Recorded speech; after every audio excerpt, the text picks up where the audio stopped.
It's your boy Nguyen in the house, back with another Arsenal news episode. Well, ladies and gentlemen, what we have for you guys is that Dennis Bergkamp has been inducted in the Premier League Hall of Fame. So, as we already mentioned, two of the players, Alan Shearer and Thierry Henry, were the first ones. But now, alongside Dennis Bergkamp is Frank Lampard, who have been inducted into the Premier League Hall of Fame. So, congratulations. I mean, feel so proud for both of them. I mean, for everyone who's actually inducted. Not only them, it's Eric Cantona and, of course, Roy Keane. Have also been inducted. So congratulations to every goddamn person, and yeah, they've done really massive. So with that being said, let's just talk about the biggest and the most unbelievable news that we have for you guys is that Bernd Leno has been selected for the Euros 2020, which happens in Euro 2021. Which is actually happening in 2021. Strange, but true. So this is the Germany squad which is mentioned in, and it's Serge Gnabry, ex-Arsenal player. Antonio Rudiger makes it as well. Mats Hummels and Thomas Müller last time around could not make it into the World Cup, but have made into the squad. Ladies and gentlemen, Bernd Leno ahead of Marc-Andre ter Stegen. It's Kevin Trapp, of course, Manuel Neuer and Bernd Leno, the three German keepers for the Euro 2020. Congratulations to Bernd, Serge Gnabry, and every other player as well. So Arsenal have released their injury update about before the game against Crystal Palace tonight, 11:30 p.m. Indian Standard Time. We have a watch along for that, so do join in for that. So Hector says the problem with Hector is that left lower leg. Hector sustained bruising to the bone the game against Chelsea. So he says that he's unavailable for Wednesday's game. But is working hard with the medical team ahead of Sunday's match against Brighton and Hove Albion. But James Benge tweeted out that probably is not available. So for the rest of the game, so probably Hector Bellerin has played his last game against Chelsea, most probably for Arsenal career. David Luiz left hamstring. David continues to make progress. Is unavailable for today's game, but is working hard with the medical team ahead of the Sunday's match against Brighton. Granit Xhaka left groin has returned to full training and is being assessed for his availability for tonight's game. So talking about the full squad that is actually available for tonight's game against at the Selhurst Park is that Leno, Ranarsson, Matt Ryan, Arthur Okonkwo as the goalkeepers. Defenders is named actually in the squad Hector Bellerin, Chambers, Cedric Magalhaes, Holding, Mare and Tierney. Midfielders Willian, Nicola Pepe, Bukayo Saka, Reece Nelson, Granit Xhaka, Dani Ceballos, Thomas Partey, Mo Elneny, Martin Odegaard, Miguel Aziz, Emil Smith-Rowe. Strikers Lacazette, Aubameyang, Eddie Nketiah, Gabriel Martinelli and Folarin Balogun. So that is also happening, ladies and gentlemen. So this is the squad that is actually named at the moment. So well, talking about more different stuff that is actually happening around the world, around the Arsenal world to be fair, is that, yeah, here it is. So Fabrizio Romano has opened up about the whole Arsenal situation regarding their players. So talking about in his podcast, here we go, Fabrizio Romano said about Emil Smith-Rowe. He says that Arsenal are still working on the contract of Emil Smith-Rowe. From the player, there is a big positive feeling because he wants to stay. I think an agreement is just a matter of time and everything will be resolved. And talking about whether Arsenal is actually going to back Arteta, he said, Fabrizio said, Arsenal's intention is to go with Arteta 100%. They're convinced with Arteta, they're convinced with the project. They think when you go with this kind of manager, he needs time. This season has been really disappointing and they know about it. And talking about the Lacazette's contract extension, Fabrizio said, it's a possibility Arsenal have not discussed yet directly with the player. They're waiting for some weeks, then they will talk directly with Lacazette. Also about the possibility of extending his contract for one more season. So that's so the idea of getting his contract extension for one more season is actually true. Wow. And here's the biggest update that Fabrizio could ever give in his podcast. Here we go. He says Willian is going to leave Arsenal. He says that Willian wants to leave. Arsenal are open to sell him.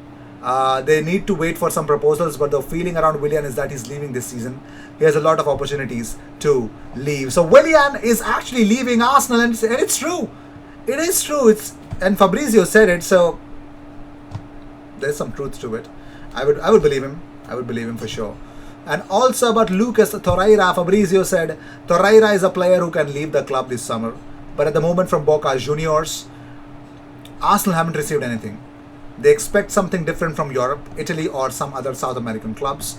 Torreira is on the transfer list. So it's pretty much clear Lucas Torreira is actually on the transfer list. And talking about one of the transfers that Arsenal are actually really serious about is Martin Odegaard. So Fabrizio said Martin is happy with Arsenal life.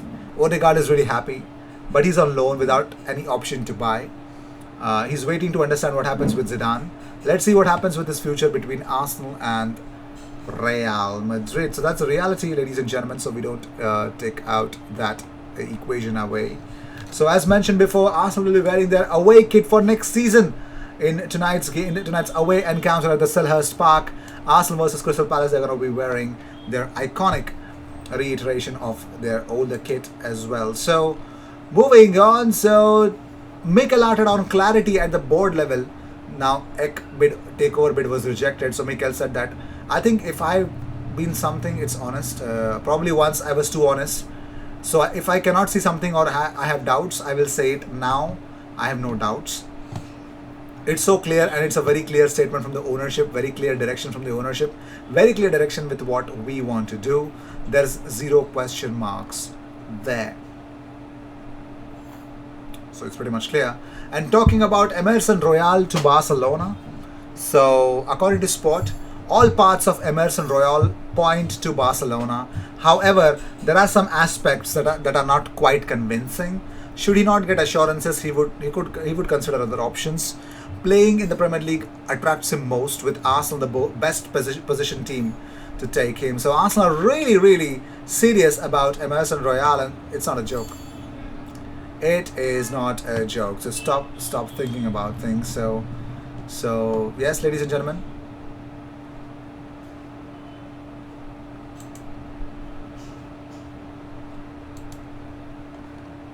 So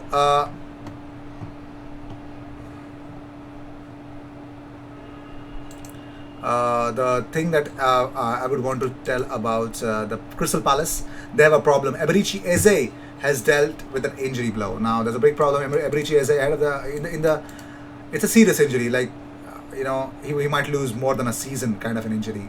So it looks like Eberechi Eze has suffered a serious Achilles injury, and he could be sidelined well into the start of next season. No, I think it's going to be a longer time. So the England under-21 international suffered the heartbreaking blow during the training ahead of the evening's tussle with Arsenal.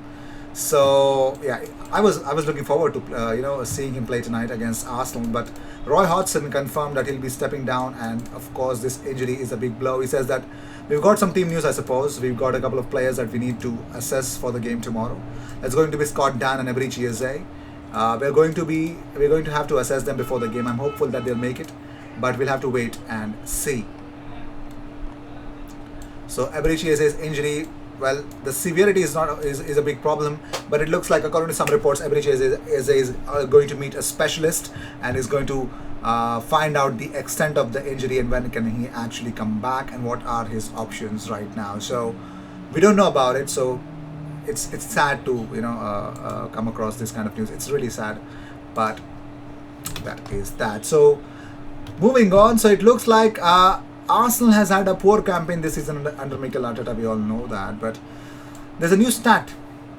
I've already mentioned it in my community tab, but still, if the people who have not seen it, according to CIS Observatory, Arsenal had a number of red cards in this campaign. Yet it has been revealed that behind this Arsenal season, it shows that Arsenal's team has been too nice to their opponents. The report reveals that Arsenal average a foul every 10 minutes and 44 seconds, which is lowest among teams in England, Spain, France, Italy and Germany. Among the top 5 leagues, we foul very less. I mean, that's really good, but we have the most number of red cards in this campaign compared to any teams. I mean, we got the most amount of red cards, but we foul very less. I don't get it. How did that even happen? But we all know that Wolves game was more than enough for us to see 2 red cards. Funny story. So Olivier Giroud's agent has revealed AC Milan, Juventus and Roma have held talks for him. Now his advisor Vincenzo Morabito says that 3 Premier League clubs are also wanting him as well. So he says that Mikel Manuelo and I met with AC Milan at the end of the January transfer window. They confirmed how highly they rate Giroud, although they said they were considering younger players for their attack. However, we have remained in contact with them and we will see what happens in the future. There was the possibility of Giroud moving to Italy in January. We spoke with both Juventus and Roma. when they thought that Edin Dzeko could leave for Inter Milan. Now Manuelo is weighing up various offers for Giroud. 3 have come in from English clubs, but there are also interesting situations for him in Spain and Germany. That is that. So it looks like Aubameyang's supercar, the Lamborghini Aventador, which was gold wrapped, that has been removed. Yes, a specialist firm used a heat gun to remove the gold substance from the motor. So that is that. So Alan Saint-Maximin has actually called on Newcastle to sign Joe Willock on a permanent this summer. He says that when they ask me about a new deal, I feel that I have to give. Sometimes when people give you something, you have to give back. But before I signed it, I had always said Newcastle should not be stopped fighting against relegation every year. We have to fight for the top 10. It's what the supporters deserve. Sometimes you have to think about your future. You can see Leicester winning the FA Cup. You play football to win trophies, not to fight to stay up. We have to buy more players like Joe Willock. He can be really great for the team and for myself. I'm 24 years old and have to think about the national team, about winning trophies, and hope the club can give me that. My relationship is really good with Joe inside and outside the pitch, and you can see how that helps a team when you have the players like that, like Harry Kane and Heung-min Son at Tottenham. And as we speak, ladies and gentlemen, it was no brainer. A Scotland Euro 2020 is actually being picked up. You could see some surprise picks, of course. Kieran Tierney was not a surprise pick. I mean, come on, Kieran Tierney, ladies and gentlemen, it's a no-brainer from Arsenal. But funny story. I want to congratulate Billy Gilmore, who was actually picked. I mean, and Scott McTominay, of course. Scott McTominay had to be picked, but Billy Gilmore. Oh my God, that's a very good shout. I mean, good player selected. I really like that selection from Scotland Euros 2020 squad. So let's see what happens in the Euros. Yeah. So with this, I'd like to end this episode. Thank you so much for tuning in. If you see daily Arsenal content, best place to be, consider subscribing.